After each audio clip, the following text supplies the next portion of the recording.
আল্লাহর পয়গম্বরের প্রিয় সাহাবী হযরতে যায়েদ ইবনে হারিসা রাদিয়াল্লাহু তাআলা আনহু তিনি একবার তার একজন সহপাঠী বন্ধু পরিচিত জনকে সাথে নিয়ে তায়েফের দিকে রওনা হলেন। তায়েফের দিকে কোনো কাজে তিনি বের হয়ে পড়লেন। দীর্ঘ পথ তিনি তার বন্ধুকে নিয়ে, সহপাঠীকে নিয়ে, পথিককে নিয়ে, পরিচিত জনকে নিয়ে তিনি চলতে লাগলেন। দীর্ঘ পথ চলে যাওয়ার পরে ক্লান্ত হয়ে পড়লেন। ক্লান্ত হয়ে যাওয়ার কারণে তিনি একটা গাছের গোড়ায় বিশ্রাম নিতে লাগলেন। গাছের গোড়ায় যখন তিনি বিশ্রাম নিতে লাগলেন, দীর্ঘক্ষণ পর্যন্ত বিশ্রাম নেওয়ার পরে যখন তার ঘুম ভেঙে গেল, ঘুম ভেঙে যাওয়ার পরে তিনি তাকায়া দেখেন তার হাত বাঁধা, পা বাঁধা, তার মাথাটাকে বেঁধে রাখা হয়েছে, হাত বেঁধে রাখা হয়েছে, পা বেঁধে রাখা হয়েছে।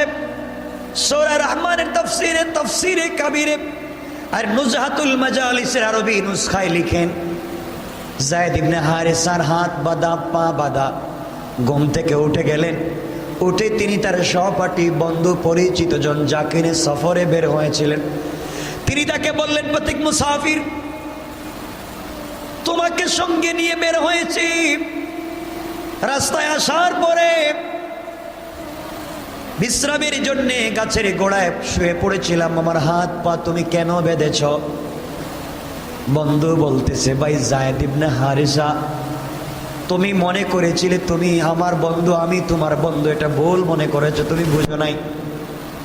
তুমি আমাকে মুসলমান মনে করেছো, আমি কিন্তু একজন নাম করা মুনাফিক।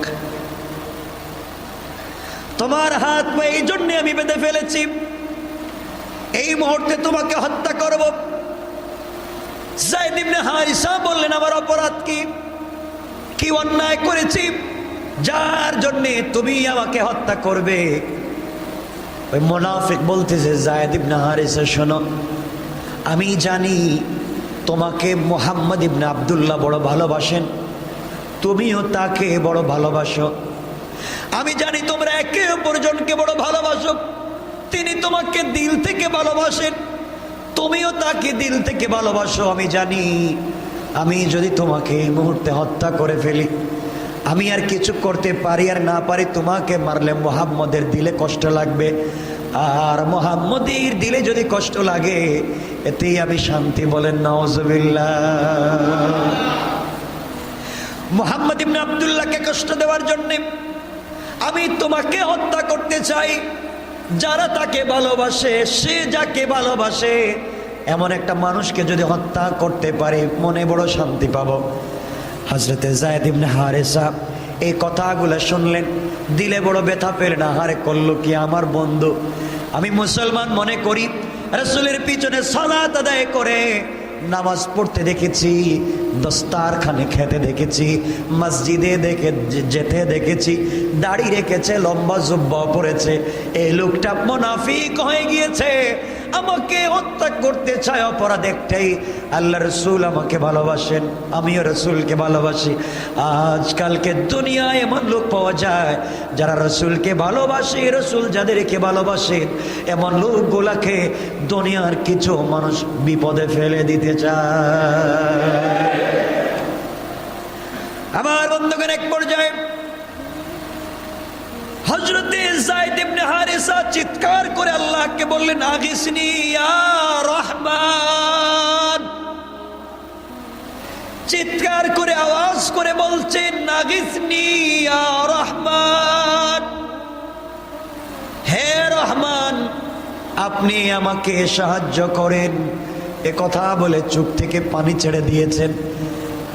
ওই মুনাফিক গলার মধ্যে ছুরি লাগাইয়া টান দিবে, একটা বাক্য বলার কারণে, একটা কালিমা বলার কারণে সাথে সাথে কুদরত থেকে, গায়েব থেকে হঠাৎ করে আওয়াজ এসেছে, সাবধান, এই লোকটাকে ছেড়ে দে, হত্যা করলে তোর বড় বিপদ হয়ে যাবে। কোন সুবহানাল্লাহ।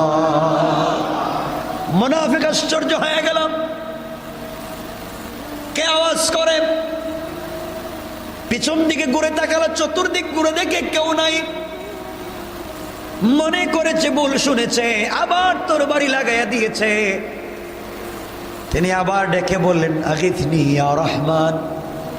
বলতে দেরি হয়েছে, আবার আওয়াজ এসছে, যুবক তুমি তাকে ছেড়ে দাও, হত্যা করো না। মুনাফিক চিন্তায় পড়ে গেল, কি রে, ও তার জবান দিয়ে আরবি একটা শব্দ বলে, আগিসনি ইয়া রহমান। আর কে বলে ছেড়ে দে, হত্যা করা যাবে না। খোঁজে দেখে কেউ নেই। তৃতীয় নম্বর বার গলায় যখন ছুরি লাগাইয়া দিবে, তিনি আবার বলছেন, আগিসনি ইয়া রহমান। আয় আল্লাহ, আমি কঠিন বিপদে, তুমি ছাড়া কেউ নাই, তুমি তো রহমান, তুমি তো সাহায্য করতে পারো।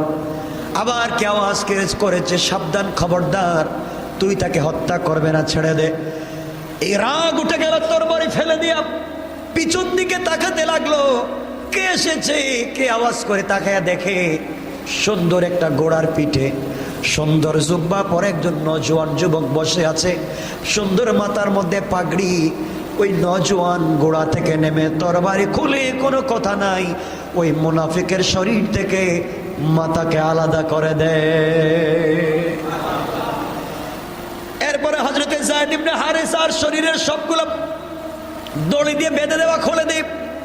খুলে দেওয়ার পরে যায়েদ ইবনে হারেসা বলেন, মান আনতা, আপনি কে? আপনাকে চিনতে পারলাম না। তিনি জবাব দিলেন, তুমি আমাকে চিনবে না, আমি হলাম আনা জিবরাইল।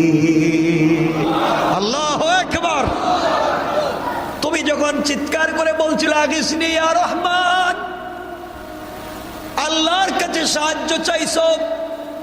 আল্লাহ বলছেন, কোন গোলাম যদি বিপদে পড়ে, আমি আল্লাহর কাছে সাহায্য চাই, সাহায্য দিতে আমি রাজি। তুমি যখন বলেছো, আমি সিদরাতুল মুনতাহায় ছিলাম, আল্লাহ বলেছেন আমারে গোলাম বিপদে সাহায্যের জন্য পৌঁছে যাও। আমি চিন্তা করলাম, সিদরাতুল মুনতাহা থেকে তুমি পর্যন্ত আসতে অনেক সময় লেগে যাবে। ওই জন্য ওই জায়গায় থেকে আমি তাকে বলেছিলাম, খবরদার, গলায় ছুরি লাগাবি না। অত খুঁজে পায় নাই। 2 নম্বর বার যখন আমি আবার বলেছি, খবরদার, গলায় ছুরি লাগাবে না, তখন আমি প্রথম আসমানে চলে এসেছি। এরপরেও যখন শুনে নাই, 3 নম্বর বার আমি তার সামনে হাজির হয়ে গেছি। কোন সুবহানাল্লাহ। আমি বুঝাতে চাইলাম, আল্লাহ বলেছেন, গোলাম রে, বিপদে পড়ে গিয়া কেউ যখন সাহায্য করবে না, কেউ তোমার বিপদে আসবে না, সবাই বলবে কিন্তু আসবে না, সবকিছু ছেড়ে দাও। কথা দিলাম, আমি আল্লাহ কথা দিলাম। মানুষ তুমি চিনতে পেরেছো, মানুষ চিনতে ভুল করতে পারো, কিন্তু আমি আল্লাহর কাছে যদি একবার বলো, আমি আল্লাহ আমার গোলাম চিনতে ভুল করি নাই, তুমি সাহায্য চাইতে দেরি হবে, আমি আল্লাহ তোমাকে দিতে দেরি হবে না। কোন সুবহানাল্লাহ। ইসলামিক ওয়াজ বাংলা।